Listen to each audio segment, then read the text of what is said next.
Welcome back to the Lap Podcast. I'm Tristan Ryans alongside Khaki Kevin Walker. We are bringing you the middle of this pseudo break podcast, in the middle of this Formula One season. It's the middle of like the first break of the 2026 F1 season. We figured we'd hop in, get you up to speed on everything that is worth talking about. Before we get this thing started, Khaki Kevin Walker, what do the people need to do?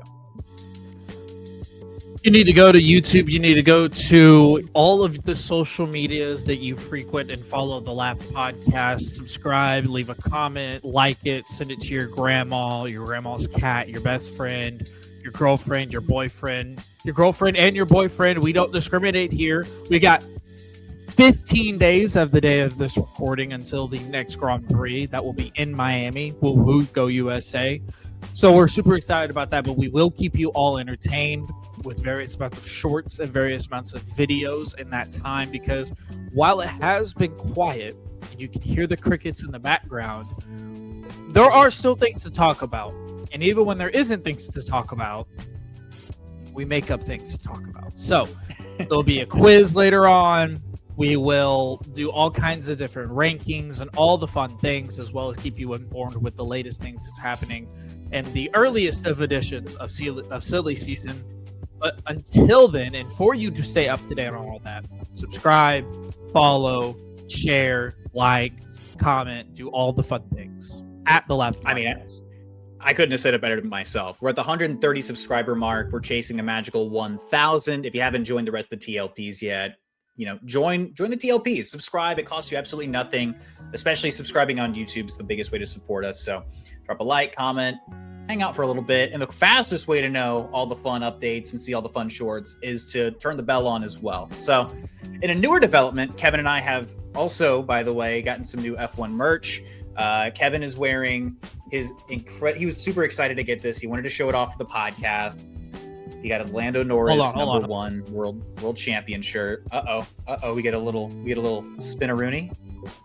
Yeah, it looks pretty good. I'm not gonna lie. I like it.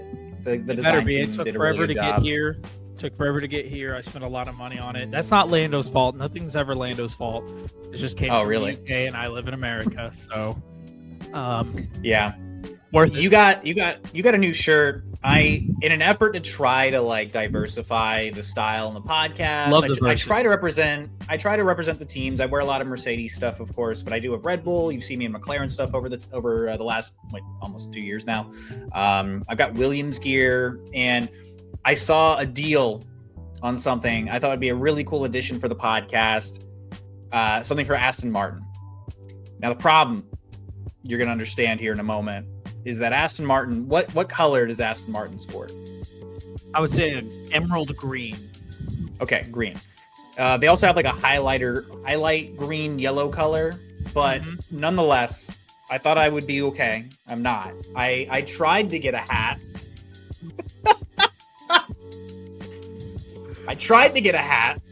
And it didn't really go as planned. I threw it on. And I have a green screen behind me.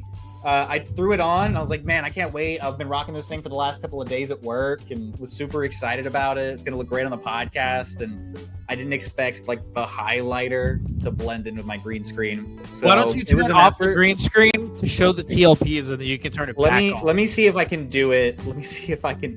Without messing anything up. This is all planned beforehand, of course. Oh, totally planned. So... Wait a second. Oh, no. Oh, man. How do I turn this thing off? Oh, dear. In technology. Dude, I don't know if I can turn this thing off. Oh, there we go. Ah, there we go. Oh! So it's a super cool hat.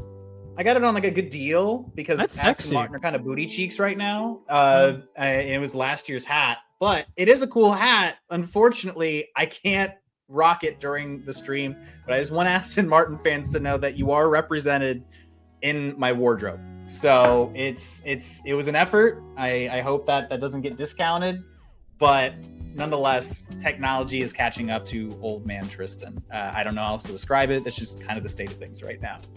I got dad brain. My wife's got mommy brain. I've got dad brain. It's okay. But the style stuff out of the way. Mercedes and Red Bull tried to get a little bit stylish with a loophole that has now been banned by the FIA.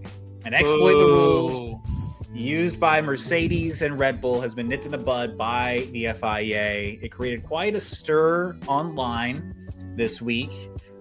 But I want to preface the rest of this with it's probably not as big of a factor as the clickbait on Twitter will probably tell you it is.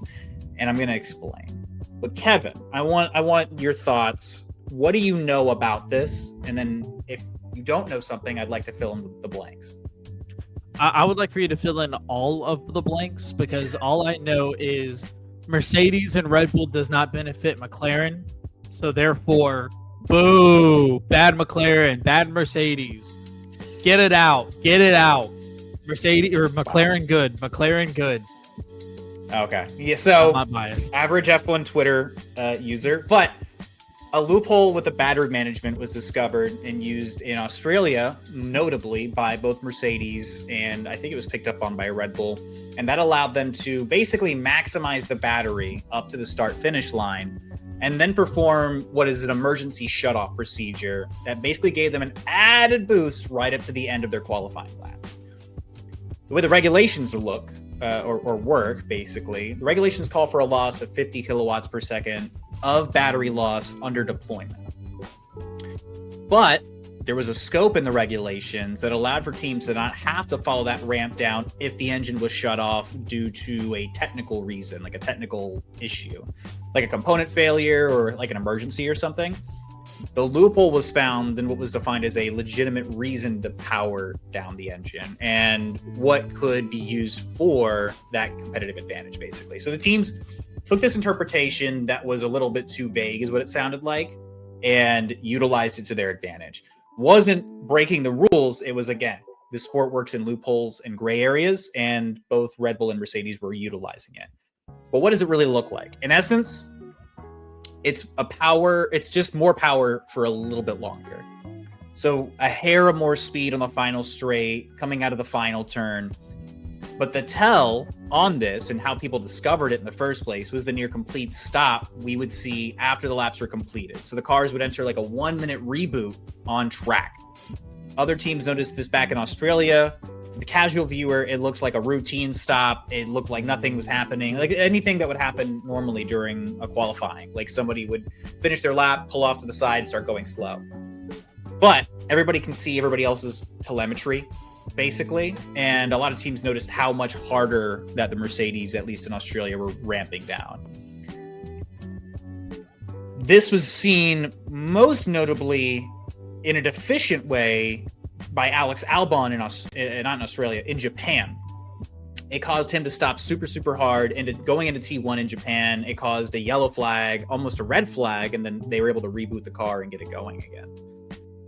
The estimates, however, and this is why when I said earlier, it's not as big of a factor as the clickbait articles and the F1 Twitter articles or headlines will give you, is that it probably doesn't amount for much of a loss or a gain, in this case.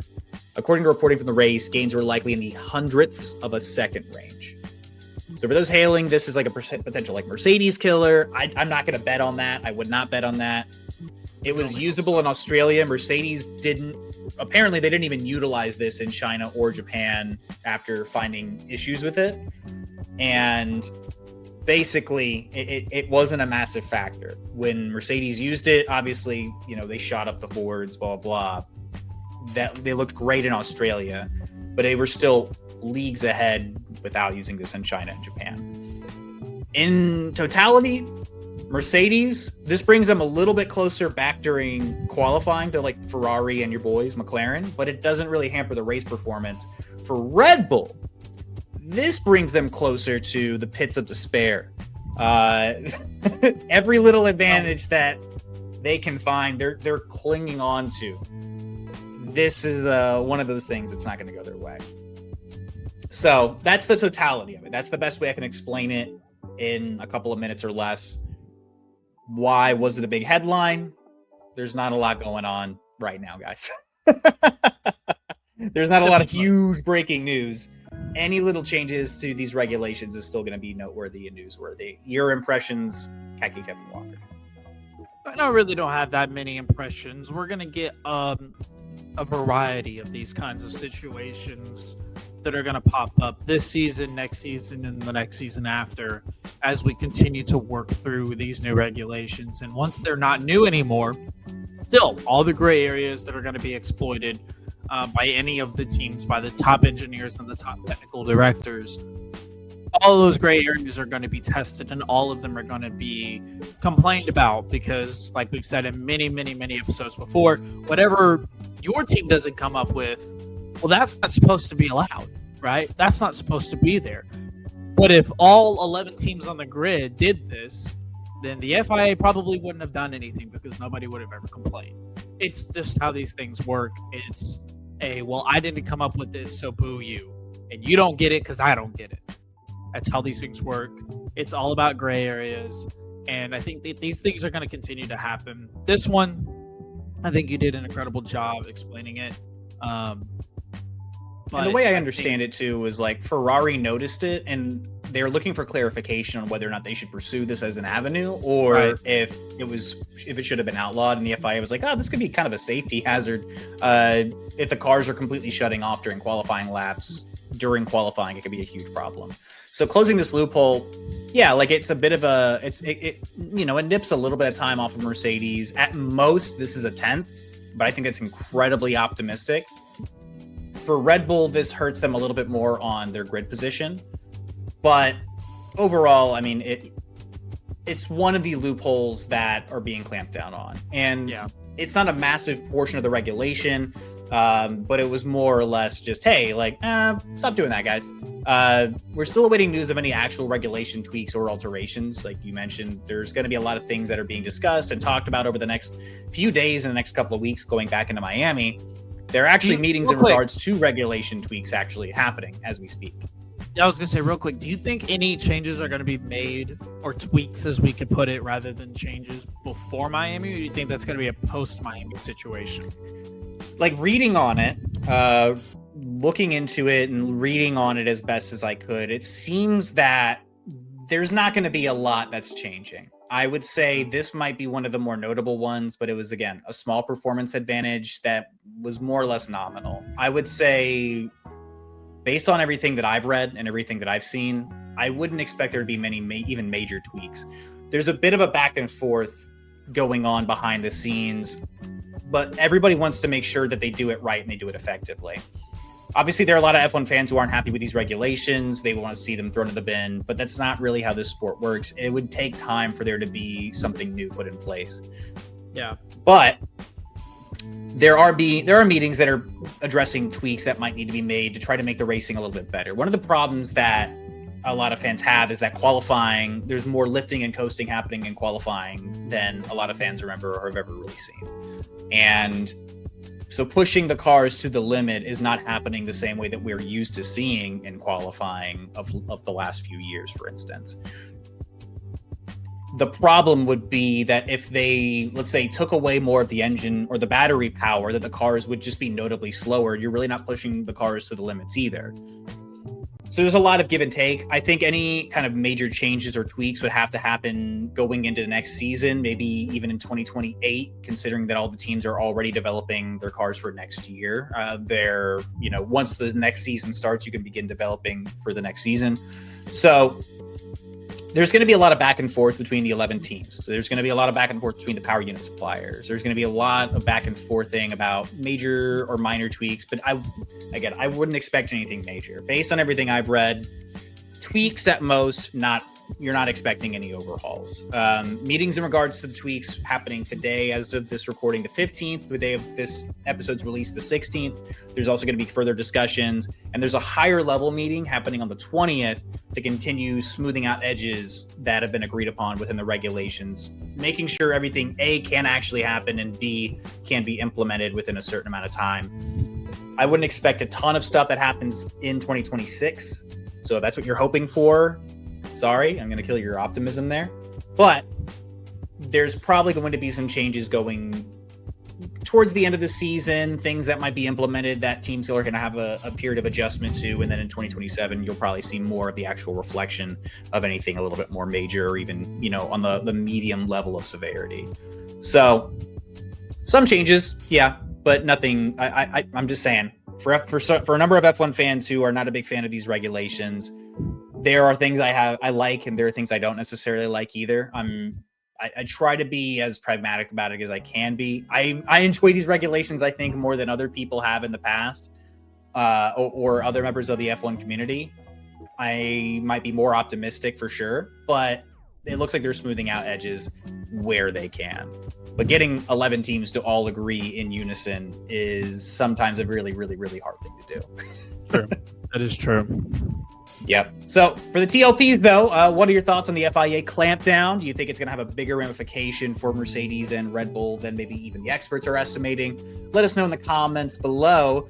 But kind of touching still on Red Bull. More Red Bull news, more people leaving Red Bull. Max Verstappen's highly applauded race engineer, Gianpiero Lambiase, is slated to depart for the Papaya Orange in 2028. Along with this news, by the way, a lot of swirling rumors about other people potentially leaving. Hannah Schmitz, their head of strategy, or one of their coveted race strategists, she's been connected to a possible exit for the Prancing Ponies over in red. An undercurrent of this news, you know, the McLaren's team principal, Andreas Stella, could be very well moving on to the Prancing Ponies as well. But again, there's a lot of like unconfirmed reports about that. Question for Khaki Kevin Walker, average fan. What does this mean for Max Verstappen in your eyes? Average fan, was that a slight at me, or what was that? What was I think you're closer to the average fan, in my opinion. Okay.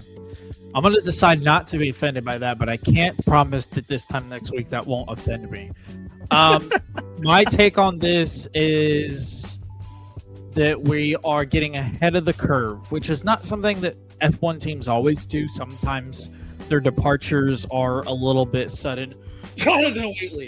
And then we don't really know what's going on after that. And so I think this is kind of one of those things where you're getting ahead of the curve. You're trying to figure out what you're going to do for the future.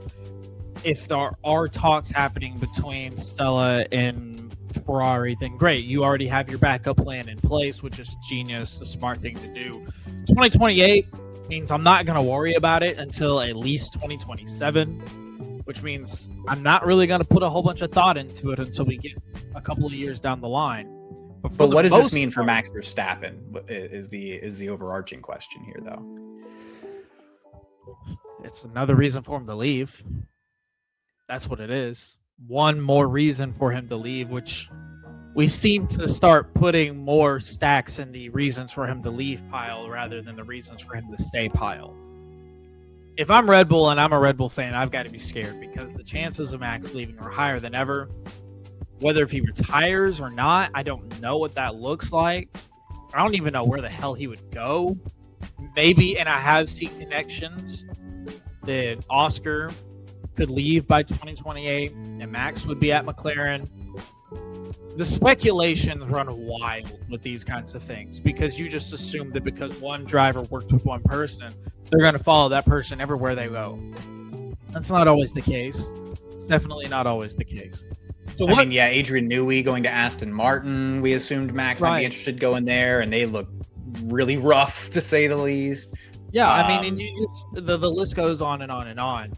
I just don't think there's a whole lot of thought to be put into this. I think this is more of a backup plan for the future than anything. And yeah, the saga between Max Verstappen and Red Bull continues on. And I'm not seeing the positives. I'm not seeing the bright side. He pretty much just wants to drive any car in any other series other than the one he has in his actual career.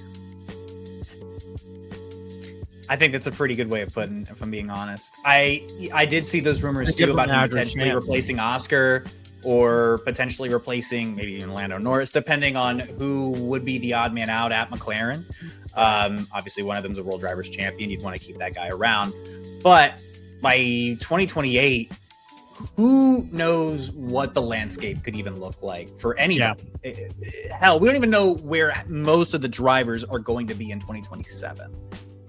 I'm erring on the side of Verstappen's possible retirement before 2028, if I'm being honest. I think discussions with McLaren would be very, very premature at this stage, considering their driver lineup. They've been very vocal about how happy they are to have both Oscar and Lando. Both under multi-year extensions as well. I'm sorry, one more time. I said they're both under multi-year extensions as well. So it's not like there's going to be an open seat for him going into 2027 with, McLaren. Now, that being said, obviously things can always happen, is what we hear in sports all the time. I mean, nothing's ever 100% for certain. But Piastri looks great. I mean, he could have been fighting for a race win in Japan had things maybe gone a little bit differently. Lando Norris, he's still, again, reigning World Drivers' Champion. They put a lot of time and energy and investment into him. Verstappen, I don't see a spot for him that isn't maybe in red. If they want to spur Ollie Behrman and maybe replace Lewis Hamilton, who looks great right now, though, like, it would be a couple of years away for him to join any of these top teams. Mercedes are also another team that's very happy with their lineup. I don't really know what would happen for Max at this stage. I got it. I figured it out. 2028. Max Verstappen goes to Cadillac. Nailed it. Got it. Book it. Somebody check that crack pipe still going on the corner of the just out of frame. Okay. Hitting the sauce a little hard today, Kevin. He has nowhere else to go. He's like, you know what? I'm going to go in my own championship level team. He's endurance racing or doing GT racing by 2028 if his only options are, Cadillac or a very, very, very get him in NASCAR. He would. Oh, the American fans would love Max Verstappen in NASCAR. He's just going to fight everybody. He'll actually have the chance to fight people after races. Don't you think Max would love that? If Max came to the Americas and he came to the US and he drove, it'd be like Lionel Messi leaving Europe, right? It'd be Lionel Messi going to join the MLS. Like, you'd have to give him ownership stake in the sport. And they would. They would. They absolutely would. There is a reason why Lionel Messi is in Miami and out of Europe. I think he owns half of Miami. No, he gets I think he gets parts. I think he gets parts of like the TV deal. There's nothing he doesn't own about that team.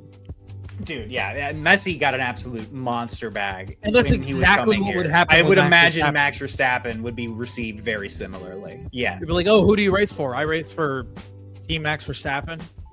Yep. While he's currently on the team.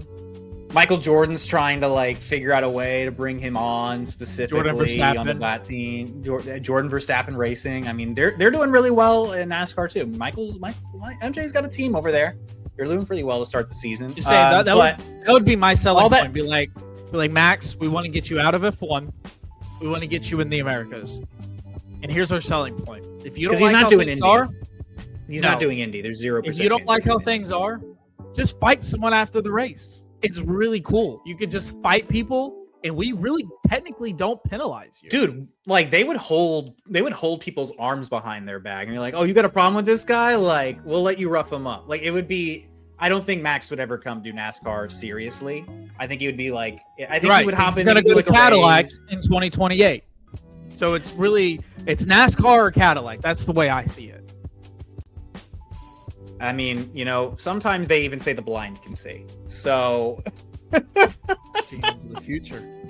But look, this move, Lambiase GP leaving Red Bull is now the next notch in an ongoing list. It's a huge list of people who have left now. Because Horner got let go. Helmut Marko retired. Dietrich Mateschitz, who was huge behind the scenes, huge backer for Red Bull, on the business side. Obviously, he passed away. Rest in peace to him.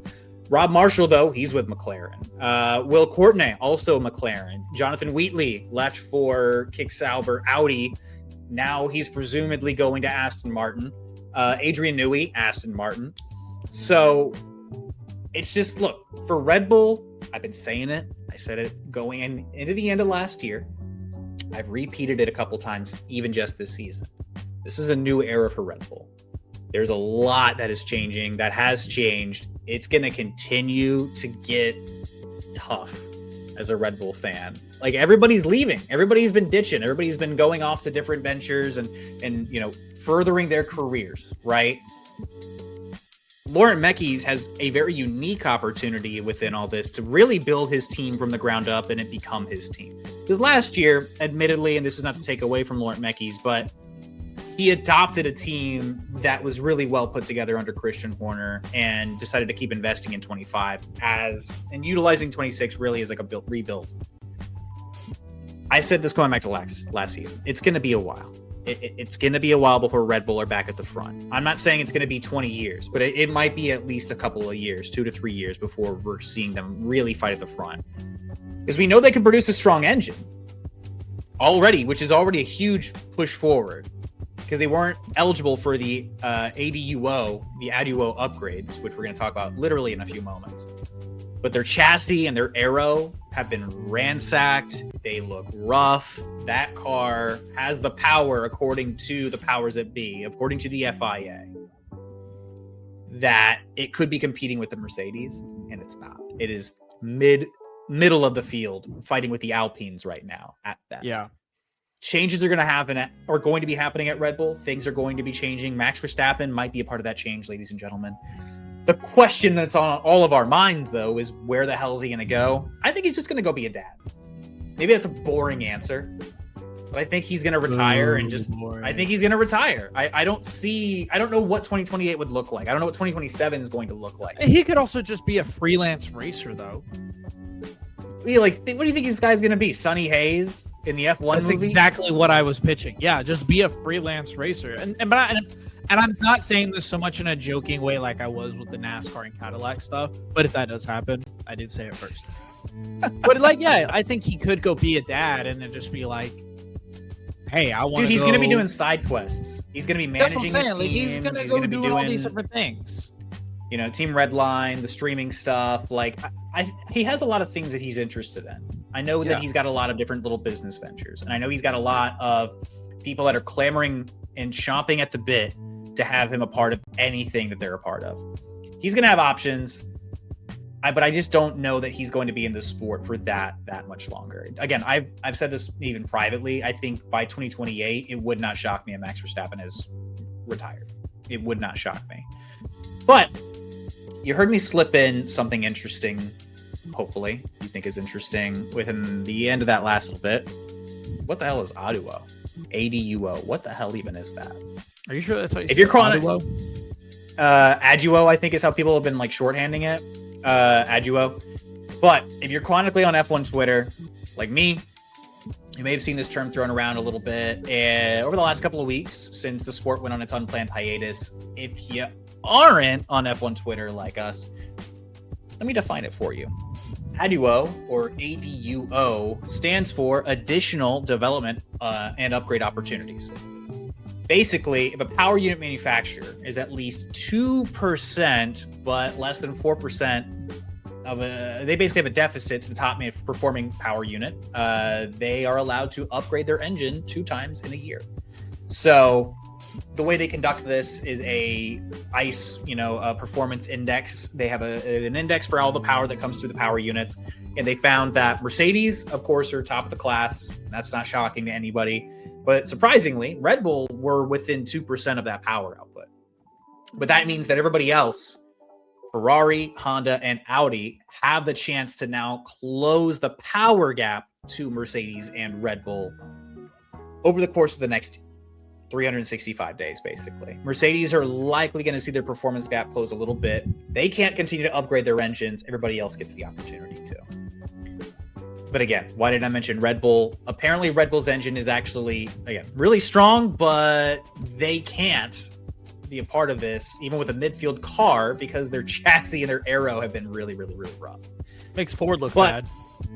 Huh? Makes Ford look bad. I mean, it doesn't make Ford look bad. If anything, it makes them look great. But it makes Red Bull's like chassis and aero department look really rough. Well, no, I mean, you've delivered a car, you've delivered at least an engine that can compete with the big boys, that can compete at the front of the field, that is more powerful than the team that is rounding out the podiums in Ferrari. And you're not even close. Well, that's my point. Finish. If you're not listening to the Lap podcast, which unfortunately there are a lot of people out there that don't, then they don't know that. They just think, oh, Ford made a crap engine for Red Bull to race in. They don't know that we know that Ford did a good job. So congrats, Ford. You did a good job. Yeah. I mean, Red Bull and you Ford, dropped the ball. That partnership already has done really good things. It was surprisingly good things according to the articles and the information that's been coming out. But when can they bring these upgrades is another question. It doesn't just happen at random. The regulations do have outlines that teams can bring their upgraded engines once every 6 races. So in a 6-race interval, this would have been the Miami Grand Prix, but Bahrain and Saudi Arabia got canceled. That would technically mean Monaco in June, if I'm not mistaken. So the added bonus of time for the field to catch up is potentially there, but the FIA have reportedly proposed moving the timeline back so the ADUO upgrades, can be used around the Miami Grand Prix, maybe going into Canada.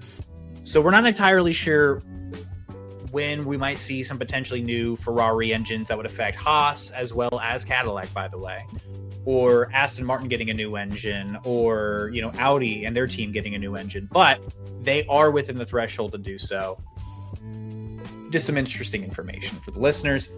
And if things do change over the next year, let's say Ferrari, they understand exactly what they're deficient in, and they've been prodding the FIA to see every little thing that they can find in performance that maybe Mercedes has exploited or found a way to do, then maybe Ferrari are fighting back at the front. Who knows? Hey, who knows? There's a lot that can happen over the course of a season. And if you're a Ferrari fan, I wonder, TLPs, do you think it's possible that Ferrari by the end of this season could be competing with Mercedes, maybe even McLaren in that mix by the end of the season if Ferrari can actually nail an upgrade? Kevin Walker, your thoughts?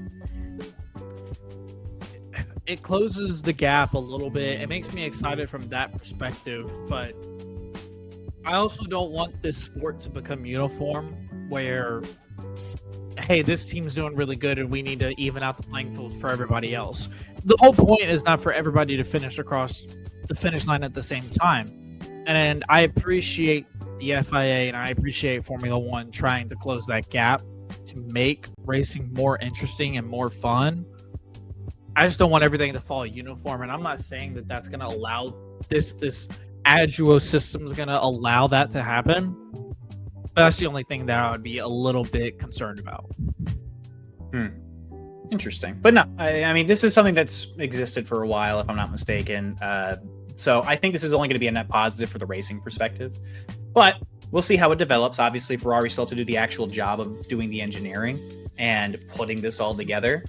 But maybe I'm optimistic. Look, as a Mercedes fan, of course, I want to see Mercedes win and do really, really well. But F1 fans across the board want to see close racing and fights at the front. So if this means that the actual spectacle and the fights at the front continue and are really interesting and a really good time, then by all means, I'm excited to see what Ferrari most notably can do, considering they must have done an amazing job with their aero design because they are that close to Mercedes, at least on qualifying pace already. So we'll see where things go. But now it's time for some quizzes, for some blind rankings. Do you want to kick this thing off, Khaki Kevin Walker, or should I kick this thing off? Let me kick this thing off. I want to kick this thing off. Ladies and gentlemen, Khaki Kevin Walker's got a quiz, or is it a blind ranking? Have I assumed? It's a quiz. Okay. This quiz, Tristan Ryan's, I'm not going to lie, it's in your wheelhouse. This is a Mercedes quiz. This is all about your team, Mercedes. And we're going to have to power through it because my MacBook charger just died on me and I have 8% battery. And I'm super pumped about that. I now need to go buy another battery. This is happening in real time. And I'm not happy about it, but we're going to move on and carry on. All right. I've got 15 questions for you, Tristan Ryan. They have all been proof tested and all are correct. I definitely came up with all of this on my own. Let's jump into it. The first 10 are relatively easy and the last 5 are expert level.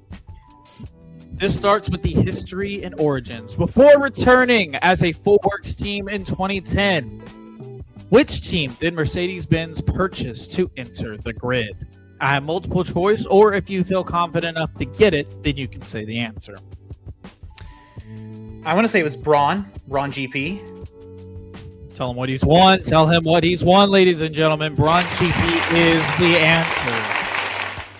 All right, question 2. Okay. Who were the first 2 drivers for Mercedes when they made their modern return to F1 in 2010? Nico Rosberg and Michael Schumacher. Oh, look at him go, 2 for 2. He's a Mercedes know-it-all. In what year did Mercedes win their first ever Formula One World Constructors Championship? Like ever? It's first ever. Give me the multiple choice, because I feel like maybe you're letting me for a trick question here. A, 1954. B, 2012. C, 2014. Or D, 2010. Their first constructors ever. TLPs, guess along with us. Let's see. First ever F1 World Constructors Championship. Or Mercedes. Give me the answer choices one more time. 1954, 2012, 2014, or 2010.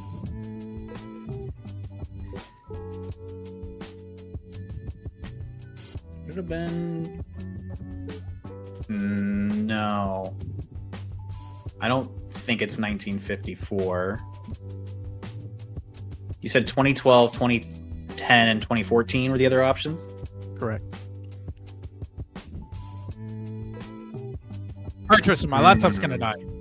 Sorry, I'm trying to think. I'm really thinking here. I know that... I'm going to say... Let's see. That was 24... this is tough. I was going to say 2014? I don't think that's right. That's not right. Final guess? Final guess. I just worrying about your laptop now too. There's so much being thrown at me. No, I'm gonna pivot. I'm gonna say 2014. Screw it. Locking it in. Okay. 2014 is the correct answer. All right. Mercedes holds the record for most consecutive Constructors' Championships. How many did they win in a row? 8.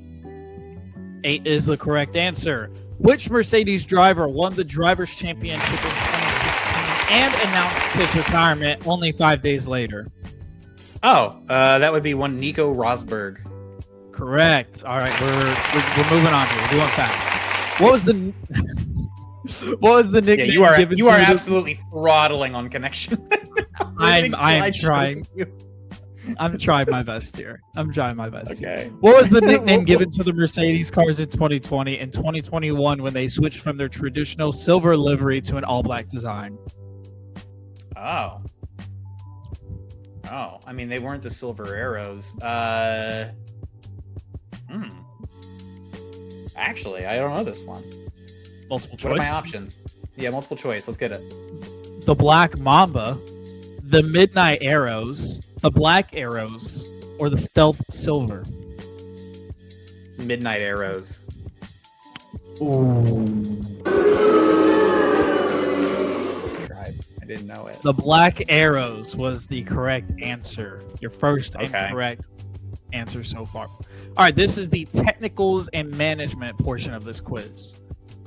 All right. Who has been the team principal and CEO of the Mercedes-AMG Petronas F1 team since 2013? Toto Wolff. There you go. In 2020, Mercedes introduced a controversial but legal steering system that allowed drivers to pull the steering wheel to adjust the toe-in of the front wheels. What was this called? I'm pretty sure it was DOS, right? What does Oh, DOS multiple choice. stand for? Oh, what is it? Drag? What is it? I think it's like drag arrow system, something of that nature. Or yeah. Okay. All right.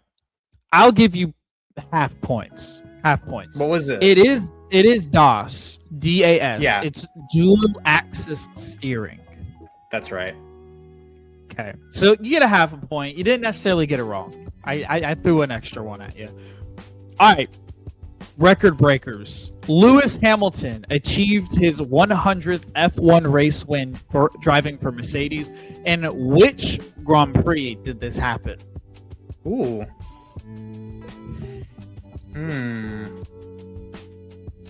The Chinese Grand Prix, I think.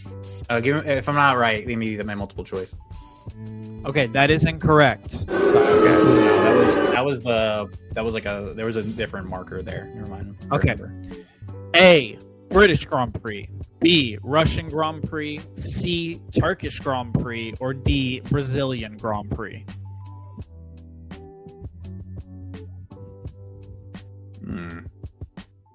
Actually, this is tough.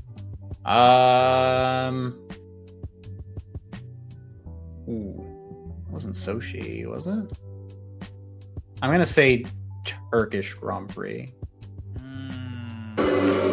Wrong. Darn, I don't remember. Wrong again. What was it? Okay, it's the Russian Grand Prix. Darn, I thought it was. Dang, I had it mixed up then. It's okay. You've gotten 2 wrong out of 9. We're going on to 10 before we get to expert mode. Before the modern era, Mercedes dominated the 1954 and 1955 seasons. Who was their star driver that won both titles before the team withdrew from racing? Juan Manuel Fangio. There you go. You nailed it. Okay, so 8 out of 10 for Tristan on the relatively easy Mercedes trivia. Now, these are the 5 in the expert mode category. Oof, okay. Expert mode. This is gonna be tough. Number 1. Which driver scored the first podium for the modern Mercedes Works team after their 2010 return? Nico Rosberg? Nico Rosberg is correct. The 2010 Malaysian Grand Prix. In the 2014 season, which saw the birth of the V6 hybrid era, how many races did Mercedes not win out of the 19 scheduled? I want to say they won a lot. I would say 5. That is incorrect. Well, wait, do I get a multiple choice on this or not? You do. You're wrong. So, all right. A is 1, B is 3, C is 5, and then D is 0, which you already guessed 5, so you have 3 more to pick from. Okay, and it's on 0.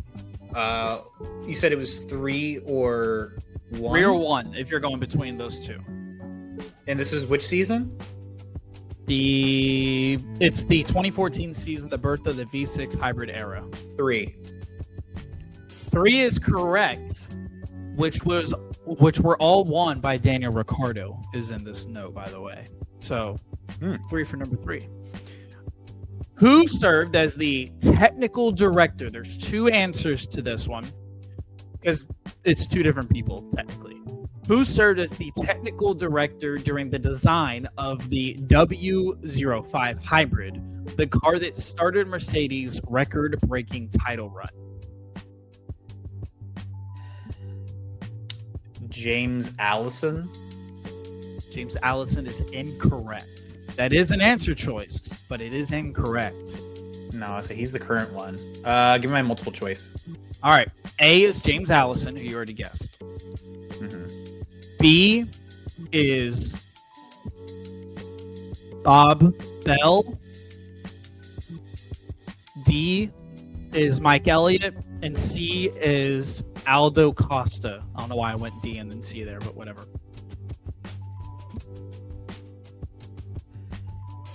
I don't think it was Mike Elliott. Costa? Costa's incorrect. The correct answer is B, which is 2 names because one served as a technical director and then transitioned to a different position or was not holding the technical director title. The answer is either Patty Lowe or Bob Bell. was gonna say I didn't recognize Bob Bell's name. Okay. I'm learning things. 4. Learning things today. This is fun. At which race did Mercedes suffer a double DNF in 2018 due to mechanical failures, marking a rare 0-point Sunday for the team? 2018 double DNF. That wouldn't have been Spain during 2016. Oof. Give me the multiple choice. A. Spanish Grand Prix. Spanish. B. Australian Grand Prix. Austrian Grand Prix. God, I can't read. C. German Grand Prix. Or D. Singapore Grand Prix.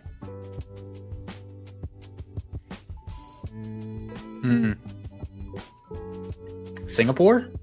I don't know. Couldn't tell you. Not off my head. That is incorrect. I wasn't watching then. The correct answer is Austria? the Austrian Grand Prix. It's hot up there. All right. Not the Go ahead. Spanish Grand Prix either, for those that are scoring at home. Man, the slideshow is going to be great content. Yeah, well, you know. This is the last of your expert, which you've gotten 2 out of 4 so far. Actually, no, you've gotten 1 out of 4 so far. I was going to say, yeah. Which legendary engineer, often credited with the double diffuser at Braun GP, stayed on as team principal of Mercedes until 2013? Ross Braun? Ross Braun is correct. 2 out of 5 for the expert. Altogether,